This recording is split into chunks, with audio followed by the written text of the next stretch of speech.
Resistance start induction motor के principal को देखा था कि कैसे रेजिस्टेंस स्टार्ट इंडक्शन मोटर काम करता है, कैसे वो स्प्लिट फेज करके हम लोग एक सिंगल फेज हमारे पास अवेलेबल होता है तो उसको हम लोग 2 फेज में कन्वर्ट करके जो मशीन हमारा सेल्फ स्टार्टिंग नहीं था उसे सेल्फ स्टार्टिंग बनाया। आज हम लोग देखेंगे सैडेड पोल इंडक्शन मेथड। ये भी एक तरीके का स्प्लिट फेज मेथड है जो कि अप्लाई किया जाता है। हमारा सिंगल फेज इंडक्शन मोटर कैसे स्टार्ट होता है इस मेथड से हो सकता है। सैडेड पोल इंडक्शन मोटर में क्या किया जाता है, जो हमारा पोल होता है, पोल में के सरफेस में हम लोग क्या करते हैं कि एक पोर्शन में उसको हम लोग कट करके वहां पे क्या करते हैं कि कॉपर का एक बार या कॉपर का रिंग कह सकते हैं तो हम लोग प्लेस करते हैं।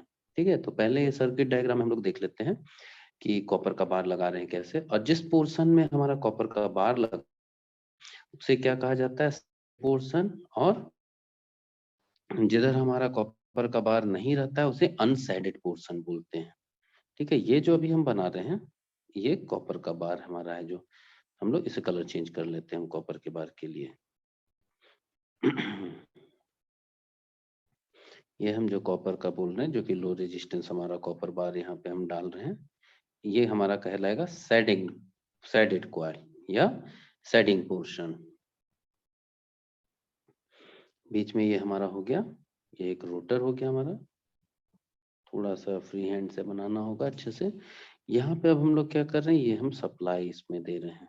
कौन सा सप्लाई है, तो सिंगल फेज एसी सप्लाई है।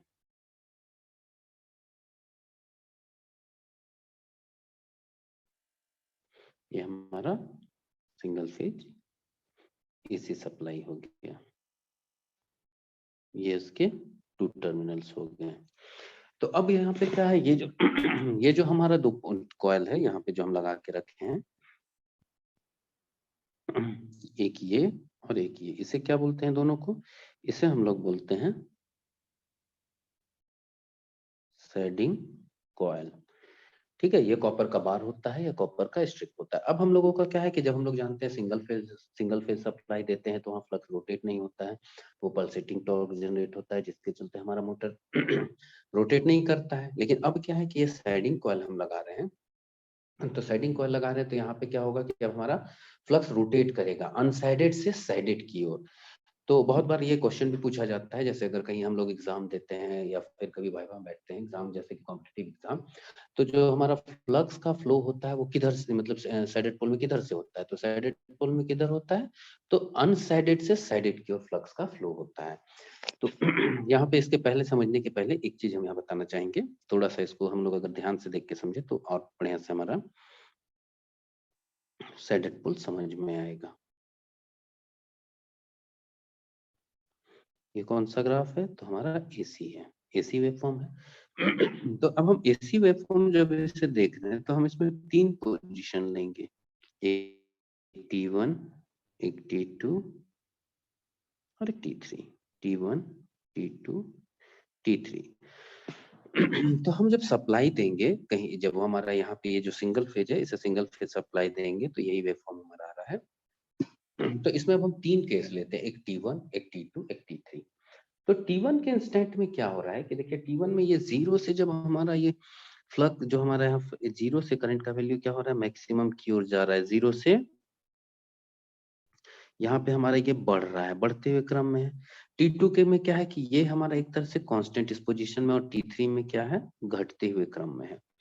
तो यहाँ पे क्या है कि जब हम लोग यहाँ पे Faraday law of electromagnetic induction के चलते हैं, जब ये फ्लक्स का वेरिएशन होगा तो ये जो हमारे यहाँ पे जब हम सप्लाई सिंगल फेज सप्लाई देंगे तो यहाँ पे कुछ फ्लक्स का फॉर्मेशन होगा, ये फ्लक्स हमारा फ्लो करेगा, और जब फ्लक्स फ्लो करेगा तो पर हमारा कॉइल है कॉपर का रिंग है, ये क्या करेगा, इस फ्लक्स को कट करेगा। तो फ्लक्स को जब कट करेगा, ये फ्लक्स क्या है, साइनसोइडल है नेचर का, तो ये फ्लक्स मूव करेगा तो ये हमारा कॉपर बार इसको कट करेगा। जब इसको कट करेगा तो यहाँ कॉपर बार में दोनों साइड हमारा क्या होगा, ईएमएफ इंड्यूस्ड होगा, और यहाँ पे लो रेजिस्टेंस है जिसके चलते यहाँ पे हमारा कुछ हेवी करंट फ्लो होगा, और ये एक अपना यहाँ पे फील्ड बनाएगा। तो ये जो फील्ड है, अभी देखिएगा यहाँ जो इस इंस्टेंट की बात कर रहे हैं T1 के इंस्टेंट में, तो T1 के इंस्टेंट में जब हमारा ये अपना फील्ड बनाएगा, ठीक है, ये हमारा क्या हो गया, सैडिंग कॉइल हो गया।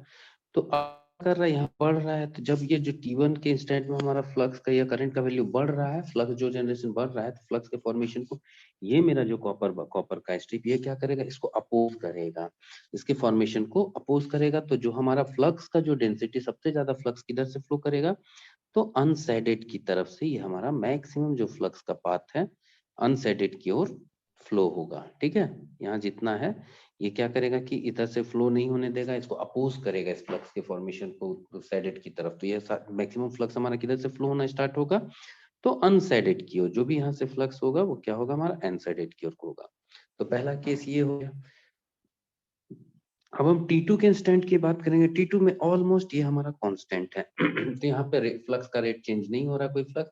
तो जो अगर ये T1 का इंस्टेंट हो गया, तो T2 के इंस्टेंट में क्या होगा, T2 जब हमारा आ रहा है तो T2 में देखिए यहाँ पे ऑलमोस्ट ये जो हमारा T2 का पोजीशन है, तो यहाँ पे कोई वेरिएशन नहीं हो रहा, कांस्टेंट है। तो इस जगह पे क्या होगा कि यहाँ पे फ्लक्स नहीं कट करेगा, कॉपर में कुछ भी करंट नहीं है, तो इस इंस्टेंट में जो भी फ्लक्स का फॉर्मेशन होगा हमारा यूनिफॉर्म डिस्ट्रीब्यूशन होगा। अब T3 में क्या है, T3 में क्या है कि T3 में हमारा जब यहाँ पे अभी जो फ्लक्स का वैल्यू है वो क्या हो रहा है, घट रहा है।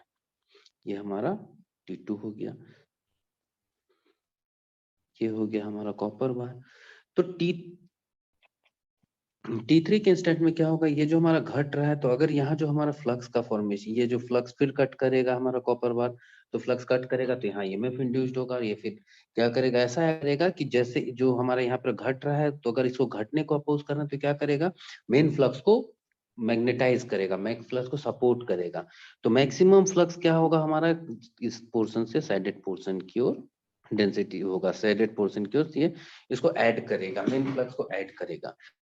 ये जो T1 का इंस्टेंट मैग्नेटाइजिंग इफेक्ट कॉपर बार देखा, इसमें यहाँ पे हमारा न्यूट्रल हो रहा है T2 में, क्योंकि वहां फ्लक्स वेरिएशन नहीं है। T3 में जब वो घट रहा है तो फिर ये मैग्नेटाइजिंग इफेक्ट दे रहा है।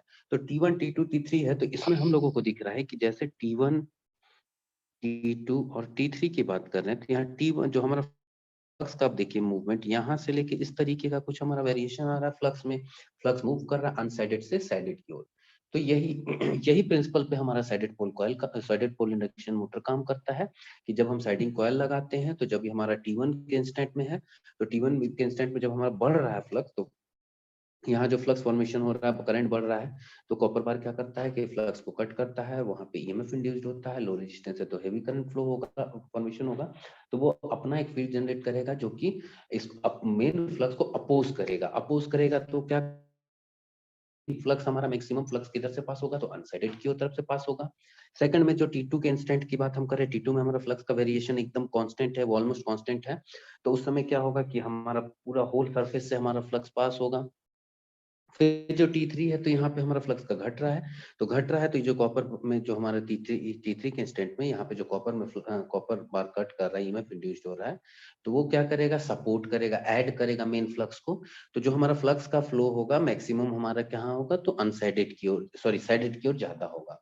तो यहाँ T1 T2 T3 में हम लोग देख रहे हैं कि जो फ्लक्स हमारा है वो क्या कर रहा है, अनसाइडेड से साइडेड की ओर शिफ्ट कर रहा है, मूव कर रहा है। तो यहाँ पे क्या है, जो हमारा कांस्टेंट फ्लक्स था उसमें क्या आ गया, रोटेशन आ गया।